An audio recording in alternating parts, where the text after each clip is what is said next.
ಪತ್ರ ಬರೆದ ತಕ್ಷಣ ಪಾಸ್ಪೋರ್ಟ್ ರದ್ದಾಗಬೇಕು ಅಂತಲ್ಲ. ಪಾಸ್ಪೋರ್ಟ್ ರದ್ದು ಮಾಡಲು ಅದರದ್ದೇ ಆದಂಥ ಕೆಲವೊಂದಿಷ್ಟು ಪ್ರಕ್ರಿಯೆಗಳಿದೆ. ನಾನು ಕೇಳುವ ಪ್ರಶ್ನೆಗೆ ಸರ್ಕಾರಕ್ಕೆ ಉತ್ತರ ಕೊಡಲು ಆಗ್ತಾ ಇಲ್ಲ.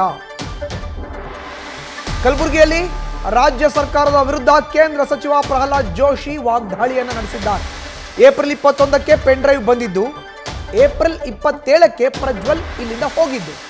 ಹಾಗಾದ್ರೆ ಅಲ್ಲಿಯವರೆಗೆ ಇವರೇನು ಕತ್ತೆ ಕಾಯ್ತಿದ್ರಾ ಅಂತ ಪ್ರಶ್ನೆಯನ್ನ ಕೇಂದ್ರ ಸಚಿವ ಪ್ರಹ್ಲಾದ್ ಜೋಶಿ ಮಾಡಿದ್ದಾರೆ. ಅತ್ಯಂತ ಗಂಭೀರ ಕೇಸ್, ಪ್ರಜ್ವಲ್ ವಿಚಾರಣೆ ಎದುರಿಸಲೇಬೇಕು ಅಂತ ಕೂಡ ಹೇಳಿಕೆಯನ್ನ ಕೊಟ್ಟಿದ್ದಾರೆ. ನೋಡಿ, ಯಾವುದೇ ಡಿಪ್ಲೊಮ್ಯಾಟ್ ಪಾಸ್ಪೋರ್ಟ್ ಇತ್ಯಾದಿ ರದ್ದು ಮಾಡಲಿಕ್ಕೆ ಅದರದ್ದೇ ಆದಂಥ ಪ್ರೊಸೆಸ್ ಇದೆ. ಮತ್ತು ಡಿಪ್ಲೊಮ್ಯಾಟ್ ಪಾಸ್ಪೋರ್ಟ್ ರದ್ದುಪಡಿಸಲಿಕ್ಕೆ ಈ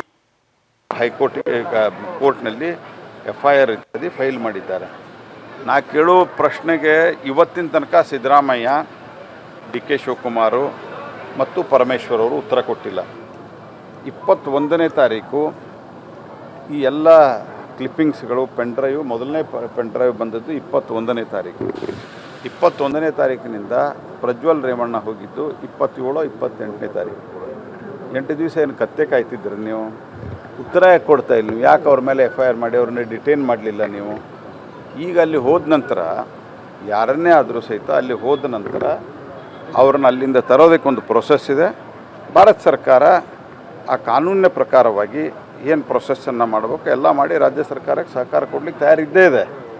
ಅದರ ಪ್ರಶ್ನೆ ಇರೋದು ನಾವು ಬರೋದ ತಕ್ಷಣ ಆಗಬೇಕು, ಅದಕ್ಕೆ BJP ಮೇಲೆ ಅದನ್ನು ಹಾಕಬೇಕು. ಈ ಒಟ್ಟಾರೆ ಯಾವುದು ಗೌಡ ಸಮುದಾಯದ ಅಥವಾ ಒಕ್ಕಲಿಗ ಸಮುದಾಯದ ಓಟಿವೆ, ಅದರ ಚುನಾವಣೆ ಮುಗಿಯೋ ತನಕ ಆ ಪೆನ್ ಡ್ರೈವ್ ಮೇಲೆ ಕ್ರಮ ತೆಗೆದುಕೊಳ್ಳಿಲ್ಲ. ಈಗ ಅದನ್ನು ಭಾಳ ದೊಡ್ಡ ಸದ್ದು ಕೇಂದ್ರ ಸರ್ಕಾರದ ಮೇಲೆ ಹಾಕಲಿಕ್ಕೆ ಸದ್ದು ಮಾಡುವ ಪ್ರಯತ್ನವನ್ನು ಮಾಡ್ತಾಯಿದ್ದಾರೆ. ಇದು ಅತ್ಯಂತ ಗಂಭೀರವಾದ ಪ್ರಕರಣ. ಪ್ರಜ್ವಲ್ ರೇವಣ್ಣ ವಿಚಾರಣೆ ಎದುರಿಸಲೇಬೇಕು ಮತ್ತು ಮಾಡಿದ್ದೇ ನಿಜವಾದರೆ ನ್ಯಾಯಾಲಯದಲ್ಲಿ ನಾಳೆ ಸಿದ್ಧಗೊಂಡ್ರೆ ಅತ್ಯಂತ ಕಠಿಣವಾದಂಥ ಕ್ರಮ ಆಗಬೇಕು. ಇದ್ರ ಬಗ್ಗೆ ಯಾವುದೇ ರೀತಿ ಒಂದು ಅನುಕಂಪ ಯಾರಿಗೂ ಇಲ್ಲ.